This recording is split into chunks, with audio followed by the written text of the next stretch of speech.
Eu sou trabalhador, eu sou empregado público, sou servidor público ou sou empregado da CLT mesmo? Eu tenho deficiência, eu tenho um laudo diagnóstico. Eu tenho direito à redução de jornada ou então a trabalhar em home office? Quer saber? Aguenta aí que eu já te conto.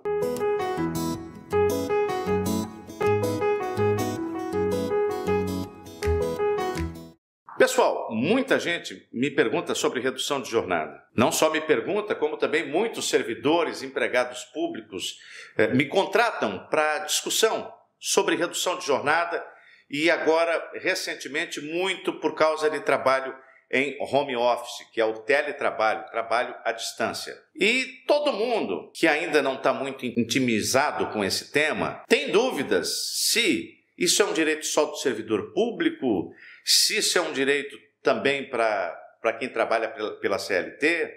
Então eu decidi fazer esse vídeo aqui para poder responder a essas perguntas que tão recorrentes, que me fazem a miúde todos os dias através das redes sociais. Muitos aqui em comentários, aqui nos nossos vídeos. Inclusive, se você tiver qualquer dúvida, se no final do vídeo ficar alguma dúvida que não foi esclarecida nesse conteúdo aqui, você pode deixar aí, que assim que eu tiver um tempinho, eu respondo a você a sua dúvida, tá bom? É o seguinte, vamos começar do começo? O começo é o seguinte, o STF, Supremo Tribunal Federal, recentemente, julgou uma causa do Estado de São Paulo sobre redução de jornada. Existe um dispositivo na Lei do Servidor Público Federal, que é o artigo 98 da Lei 8.112, em que são concedidos alguns direitos ao servidor público da União. Direito para estudante, para servidor com deficiência e também para servidor que tem parente, dependente com deficiência. Qual seria o direito que está esculpido ali no artigo 98 da Lei 8.112? É o direito à redução, ao horário especial, que a gente chama, para simplificar, redução de jornada. Pois bem, esse direito está lá na lei federal que disciplina os recursos humanos do Serviço Público Federal. Então, é de se supor que essa lei valeria só para o servidor federal. O natural era isso, né? Pois é, essa causa que foi para o STF, que é do Estado de São Paulo, era o caso de uma servidora pública, uma professora do Estado de São Paulo, que pediu à Secretaria de Educação de São Paulo que desse a ela a redução de jornada, porque ela tinha um filho ou uma filha com TEA, com transtorno do espectro autista, portanto deficiente. Aí o Estado falou, não, nós aqui não temos lei para isso. Não existe lei aqui para negócio de redução de jornada, indefiro. Ela não ficou contente, por isso que eu digo que as pessoas sempre têm que lutar pelo direito. Essa professora não desistiu, ela contratou um advogado e foi para a justiça. Perdeu na primeira instância, perdeu na segunda, chegou no STF, ela ganhou. E por que ela ganhou? É porque é o seguinte, essa lei federal, de fato, ela aplica só ao servidor público federal, em princípio. Mas esse dispositivo que concede aos servidores que tenham dependentes com deficiência o direito à redução de jornada, ou a própria redução de jornada do servidor, embora ele esteja numa lei federal, ele é decorrente de um dispositivo federal anterior que ao contrário da lei federal, não obriga só o Serviço Público Federal, obriga todo o Brasil, todo o poder público nacional, de todos os entes federativos a cumprir, que é a Convenção de Nova York, que foi ratificada pelo Brasil. O Brasil assumiu uma série de compromissos, inclusive aquele de criar adaptações para os trabalhadores, de um modo geral, inclusive os trabalhadores públicos. Então, como o Brasil tem quase 6 mil municípios, o Brasil tem 27 entes federativos que compõem, né, em união indissolúvel o Estado brasileiro. E como o STF sabia que ele não podia mandar todos os municípios, os quase 6 mil municípios, fazerem uma lei sobre isso, então ele fez o seguinte, olha, a partir de agora, o artigo 98 da Lei do Servidor Federal se aplica para todo mundo.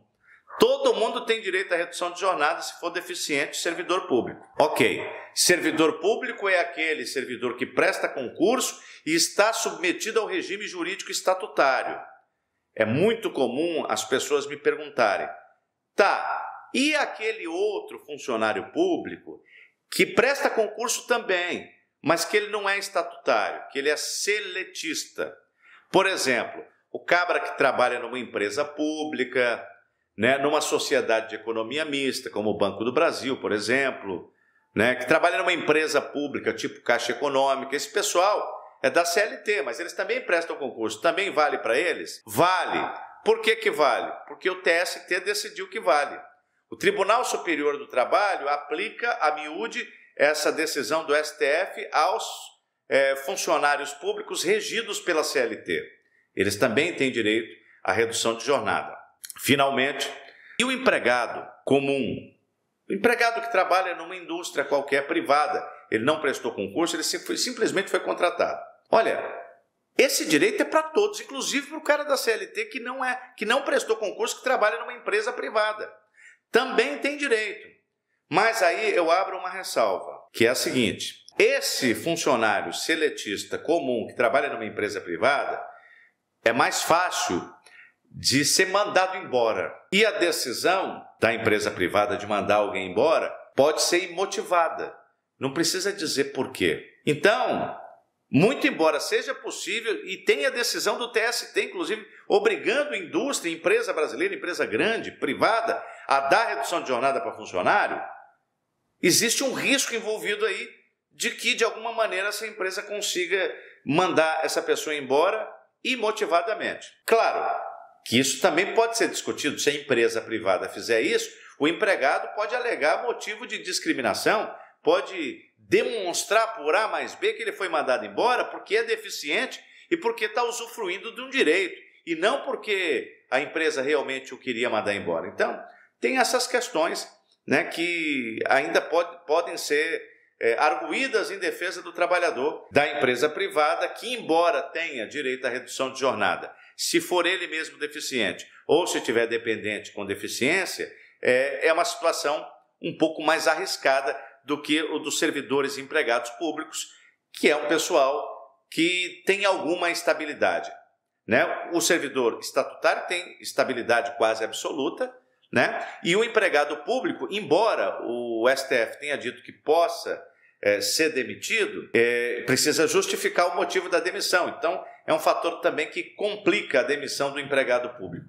Agora, com relação ao home office, gente. Home office é o seguinte: a LBI, a Lei Brasileira da Inclusão, Lei 13.146 de 2015, ela não fala necessariamente de um direito potestativo ao teletrabalho, mas ela fala em adaptações razoáveis, necessárias de serem adotadas no âmbito do trabalho, no ambiente do trabalho da pessoa com deficiência, para poder atender a questão específica, as especificidades daquela pessoa com deficiência, de modo que, se você tiver, pensa bem, se você tiver relatórios médicos, se você tiver contextualização em avaliações funcionais do psicólogo, se você tiver um acervo documental que conclua que você vá exercer melhor, do ponto de vista da sua saúde, uma função remotamente, você pode pedir o trabalho em home office ou teletrabalho. Agora, existe uma ressalva, que é a seguinte: existem algumas atividades que não dá para fazer em home office. Você quer um exemplo? Por exemplo, se você é caixa de banco, se você trabalha no guichê do banco, esta função não dá para exercer em home office, né? Não dá para fazer esse atendimento que você faz fisicamente, no cara a cara, a partir de outro local que não aquele, pelo menos não nesse momento. Então, se não é recomendável que você esteja lá no caixa por causa da sua deficiência, você pode pedir a redução de jornada para trabalhar menos, ou pode pedir uma mudança para outra função, né? Uma função mais adequada. Agora, o home office nessa função não dá. Quem trabalha com atendimento ao público, atendimento presencial, não dá para trabalhar em home office. Agora, se a função for compatível com um exercício remoto de trabalho, você vai ter direito a essa adaptação se demonstrar que você tem a necessidade, especialmente porque, embora não haja muitas leis nos entes federativos sobre o home office, há diretrizes, através de resoluções e atos normativos, dos tribunais de contas, por exemplo.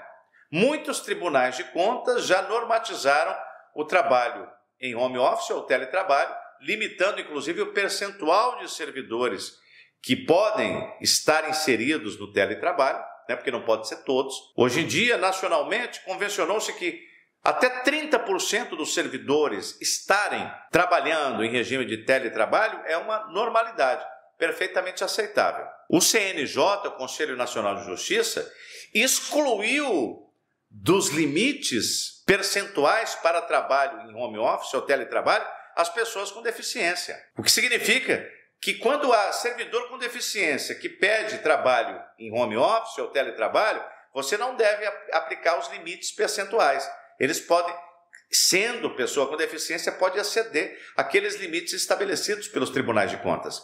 Então, perfeitamente possível redução de jornada e trabalho em home office ou teletrabalho. Quanto às empresas privadas, aos profissionais, empregados, seletistas que trabalham de carteira assinada em empresas privadas, o Tribunal Superior do Trabalho também já deferiu, em mais de uma ocasião, esse direito ao teletrabalho para funcionários de empresas privadas. Então, gente, eu espero que esse vídeo tenha sido útil para você. Se foi útil, eu peço a você que se inscreva no canal, que clique no sininho, que dê um like e que compartilhe esse vídeo com outras pessoas que, assim como você, possam ter interesse nesse assunto.